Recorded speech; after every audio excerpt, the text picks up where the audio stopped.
Magandang araw po sa inyong lahat mga kababayan at welcome back dito po sa PNR at ito nga mga ka-review natin, Kinanta Modus. Nako, eto na, mabubunyag na ang modus operandi. And mga kababayan, patungkol po riyan ang ating aalamin at bibigyan ng reaksyon ngayong araw na ito. Pero bago po natin simulan yan, sa mga hindi pa po napag-subscribe sa ating munting channel, pa-subscribe naman po at eto na nga, simulan na po natin to.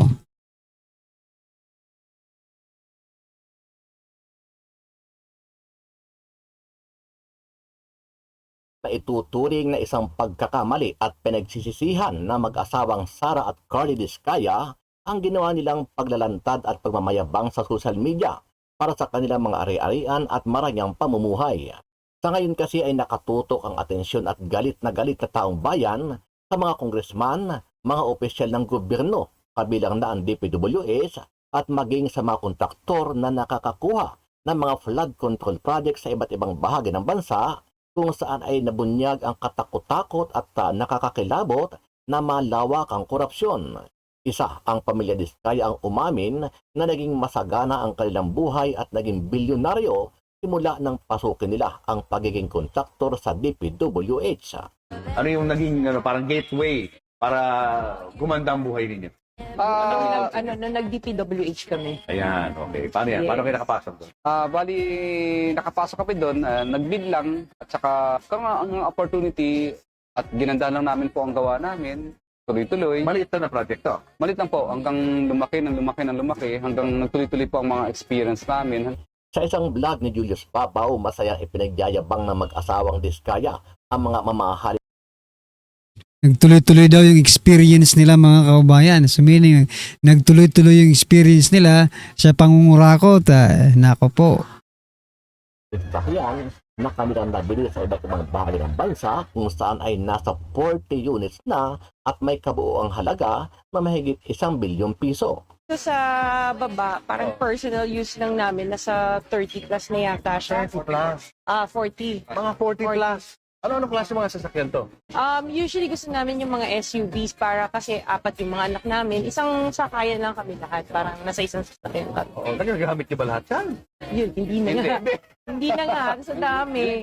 Ayon kay Sara Diskaya, karamihan sa kanilang luxury cars ay nabili sa ibang bansa gaya ng Amerika. At ang isa pa nga dito ay walang mabibili sa Pilipinas. Ang lahat ng mga naggagarbuhan nilang sasakyan ay galing sa pagiging kontraktor nila sa DPWH. Ano klase mga kotse to? Describe mo sa amin. Okay, so mostly American car siya. So ito yung Cadillac, white and black. Black. Ito yung Yeah, no. sports niya, sports edition. version. Yes. Ito, nakita ko to, sinerge ko talaga sa ano to. Walang ganito sa Philippines. Nasa YouTube. Oo, sa, Wow, nasa ano to? Grand Wagoneer, parang jeep. Oh. So, wala siya dito, walang ganito sa Manila. May isa yata kumuha, pero nag-iisa lang itong kulay na to. Galing saan to? Pinaship ko from the US. From the US. It's an American Yes. car. Yes, it's an American. Kahapon lamang ay may natuklasan ng isang media na sekreto o hidden agenda ng mag-asawang Diskaya, kung saan ay patunay lamang ito na masasabing lantaran ang ginagawa nilang panluloko hindi lang sa taong bayan, kundi sa ating gobyerno. Ayon sa ulat, umabot ng mahigit 31 bilyong piso ang kabuoang halaga na nakuhang project ng mga Diskaya sa loob lamang ng 3 taon. Iisang address, iisang auditor at iisa ang pamilya. Yan ang natuklasan ng inyong Billionaire News Channel sa 8 korporasyon na pag-aari umano ng pamilya Diskaya. Siyam na korporasyon ang umano'y linked sa mga Diskaya. Ayon yan kay Pasig City Mayor Vico Soto. Ang siyam na kumpanyang ito nakakubra ng halos 31.6 billion pesos sa loob ng 3 taon o katumbas ng halos 6% para sa buong pondo ng bansa sa flood control projects mula 2022 hanggang 2025. Dahil dito, ayon sa mga eksperto, nahaharap sa iba't ibang violation ang mga kumpanya na pag-aari ng mag-asawang Diskaya, kung saan ay may mabigat na parusa, nakatumbas ito sakaling mapatunayan ang mga aligasyon. We will be able to determine accountability on the first hearing alone, no, dito po sa ghost projects at kahit po doon sa 2 substandard projects po sa Kalumpit, Bulacan, kasi malinaw naman ho kung sino ho yung kontratista na involved po dito. Malinaw po kung sino ho yung mga DPWH engineers at officials na involved po dito. So gusto natin maipakita yung agarang action din eh. Sa ngayon ay magsasagawa ng investigasyon ng Kamara kaugnay sa So yun mga kababayan, kaugnay nga po dito sa investigasyon ng Kamara, no? Patungkol po sa flood control anomalies. Eto mga kababayan, gusto ko lang i-share maliban po kasi sa mga diskaya, may iba pang kontraktor na inimbitahan ang Blue Ribbon Committee para tanungin. At eto nga mga karibin natin, no? Ang balita po, sabi po dito, mga senador na imbierna sa isang kontraktor na tumangging sumagot kung may ghost project. Ito, pakinggan po natin to mga kabayan. Verify pa po namin, Your Honor, ang ano kung meron po. Ano ka ba sa Wawaw? Are you the owner? Yes po, Your And Honor. you should know. Majority leader, it's your time, ha? Yes, Mr. Chairman. I'm just disappointed, Mr. Chairman, kasi ang bihira ka. Sasagot ka ng ganyan, ghost project. Parang tinatanong ka kung tao ka, hindi mo alam kung tao ka.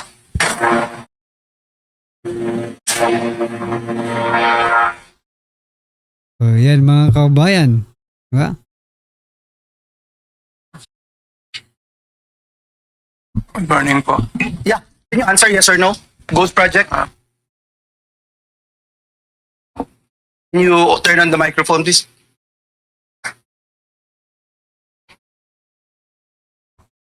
It's a yes or no question, sir. Wow, you don't even know. You're looking for your lawyers. Wow. I invoke my self-incrimination in Your Honor. Okay. Can you repeat your answer? Wow. Can you repeat your answer, Mr. Arevalo? I invoke my rights for self-incrimination, Your Honor. My God, the question of the majority floor leader is very simple. It's very simple. Do you have any ghost project in any of the areas here in the Philippines? Answer. Kinakabahan na yata ito. Dahil may mga usapin po na kakasuhan yung mga contractor ng DPWH po at parte ng ulat ng Senado na magpagrekomenda ng paghahain ng kaso laban sa resource person, ang payo ng aking mga abogado ay huwag magsalita sa panahon na ito dahil anumang pahayag ko sa pagsisiyasat. Sino utos sa'yo na huwag magsalita?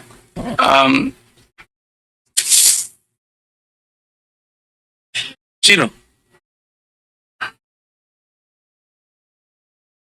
May binabasa ka ba? Ginawa ko po, Your Honor. Ano binabasa mo? Pasensya pa kasi kinakabahan pa kasi po. It is only answerable by yes or no, Mr. Arevalo. Is there any ghost projects of Wawaw builders? This is what I discovered, and the former secretary confirmed during the first hearing that there indeed are ghost projects.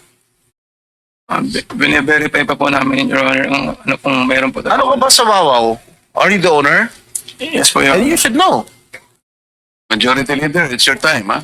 Yes, Mr. Chairman. I'm just disappointed, Mr. Chairman, kasi ang bihira ka. Sasagot ka ng ganyan, ghost project. Parang tinatanong ka kung tao ka, hindi mo alam kung tao ka.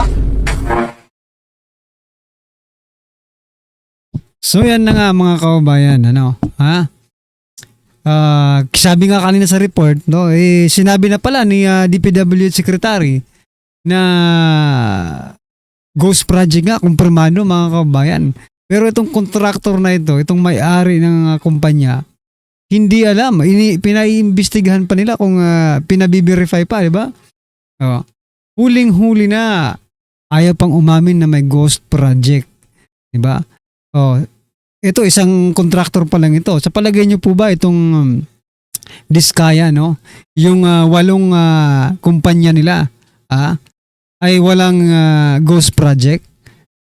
Yumaman sila ng ganyang kayaman sa DPWH nang walang ghost project? Diba? issue ng mga ghost flood control project sa bansa. Pero inalmahan ito ng ating mga kababayan kung ang Kamara ang mag-iimbestiga at hindi ang isang independent body. Ayon kay Coach Oli, isang political blogger, walang magiging saysay ang gagawing investigasyon dahil ang pinuno mismo ng Kamara na si House Speaker Martin Romualdez Jr. at Saldico ay mga kasabwat at nagmamay-ari din ng mga kumpanya na kumukuha ng kontrata sa flood control project ng gobyerno. Lumabas na yung kalokohan ng mga congressman. Duterte pa rin ang binabanggit ninyo. Hindi nyo mabanggit si Saldico. Hinahanap na ng taong bayan asan si Saldico. Hinahanap na ng taong bayan asan si Tambaluslus. Hindi na lumalabas. They are the one indirectly. Di umano na connected. Kapatid nila, sila, mga congressman. Yung iba hindi po lahat. Mga kontraktor. Sila may-ari ng mga construction business na merong proyektong flood control. Tapos hindi nyo binabanggit. Tapos gusto nyo paniwalain kami na kayo dapat mag-imbestiga kasi kayo fair. At ang binabanggit nyo, Duterte, talagang anong tingin nyo sa taong bayan? Kalokohan? Anong tingin nyo sa taong bayan? Tanga? Tuwan ba tayo? Oo nga mga kababayan, no? For example na lang dito, di ba? Yung Kamara, pag nung panahon po na tinutugis nila si Congressman Teves, di ba? Arnolfo Teves. Oh. Napaka energetic po nila diyan sa Kamara. Ngayon, yung kaso po ni Teves, ano ba yung kaso ni Teves? Yung sa online gambling ba yon mga kabayan? Correct me if I'm wrong kasi hindi naman ako pamilyar sa kaso niya. Pero 'di ba nung pumutok yung issue na yon, talagang sinakyan po nila, no? Samantalang ito, mga kabayan, na flood control project, pinaghirapan ng taong bayan ang ginagastos diyan. Hindi man lang napangalanan si Saldico, 'di ba? Na isa sa mga biggest contractor na nakikinabang dito po sa DPWH. Ano ang masasabi mo dito, kabayan? Kung magkakaroon ng investigasyon kaugnay sa controversial na issue ng Ghost Flood Control Project sa bansa at pamumunuan ito ng mga congressman, naniniwala ka ba na magiging patas ang isasagawang pagdinig at may mga mapaparusahan kaya ng mga big fish at buwaya na sangkot sa maanumalyang issue? Sama-sama nating panoorin ang buong video at pakicomment nyo po ang inyong mga reaksyon at sariling opinion. Pero bago yan, sa mga hindi pa po nakasubscribe sa ating channel, naka-button back. Ayon yan kay Pasig City Mayor Vico Soto. Ang siyam na kumpanyang ito nakakubra ng halos 31.6 billion pesos sa loob ng 3 taon o katumbas ng halos 6% para sa buong pondo ng bansa sa flood control projects mula 2022 hanggang 2025. Pero sa pagsusuri ng Billionaire News Channel sa SEC files na inupload ng Philippine Center for Investigative Journalism, ang mga korporasyong ito na bilyon-bilyong piso ang mga kontrata, tila iisa ng address. Ang Alpha and Omega General Contractor and Development Corporation na may mahigit 7 billion pesos worth of contracts matatagpuan sa 785 J. Pueblo Street, Barangay Bambang, Pasig City. Ang St. Timothy Construction Corporation na mahigit 7 billion pesos din ang nahawakang kontrata, matatagpuan naman sa 793 F. Manalo Street Corner, J. Pueblo, muli sa Barangay Bambang, Pasig City. Ang mas maliliit na discaling companies naman tulad ng St. Gerard Construction, Amethyst Horizon Builders, Waymaker General Contractor at Elite General Contractor and Development Corporation, tila iisang building lang ang address sa 792 F. Manalo Street Corner, J. Pueblo, Barangay Bambang, Pasig City, katabi lang ng St. Timothy Construction. Sa pagsusuri ng Billionaire News Channel sa mga dokumentong ito, napag-alaman namin na tila iisa lang ang auditor ng lahat ng kumpanya na link sa mga diskaya. Isang CPA lawyer na nagngangalang Conrado Conrad Briones. Sa pagsusuri pa ng aming team, napag-alaman namin na tila pinaghati-hatian lang ng mga discaling companies ang kanilang mga kontratang nakukuha sa Metro Manila, Ilocos Norte, Bulacan, Laguna at Oriental Mindoro. Ayon sa aming mga kinonsultang legal experts, posible itong mag-violate sa ilang mga batas tulad ng Government Procurement Reform Act at Philippine Competition Act sakaling mapatunayan na nagkaroon ng bid rigging. Ayon kay Bicol Saro Party List Representative Terry Ridon, magkakaroon ng isang congressional hearing sa September 2 bilang parte ng investigasyon sa umano'y maanumalyang flood control project sa Bulacan. Ito ay matapos magalit ang Pangulo sa ilang palpak na proyekto, kabilang na ang isa na hawak ng mga diskaya. We will be able to determine accountability on the first hearing alone, no, dito po sa ghost projects at kahit po doon sa dalawang substandard projects po sa Kalumpit, Bulacan. Kasi malinaw naman ho kung sino ho yung kontratista na involved po dito. Malinaw ho kung sino ho yung mga DPWH engineers at officials na involved po dito.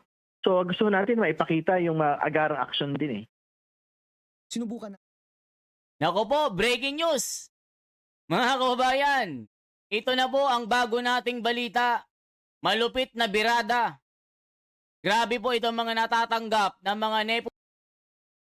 So yan mga kababayan, ano po ang inyong opinion, reaction patungkol po sa video ito? I-comment nyo na lang po sa baba para at least alam po natin mga kababayan ang inyong opinion. Maraming salamat po. Please don't forget to like the video. Maraming salamat po.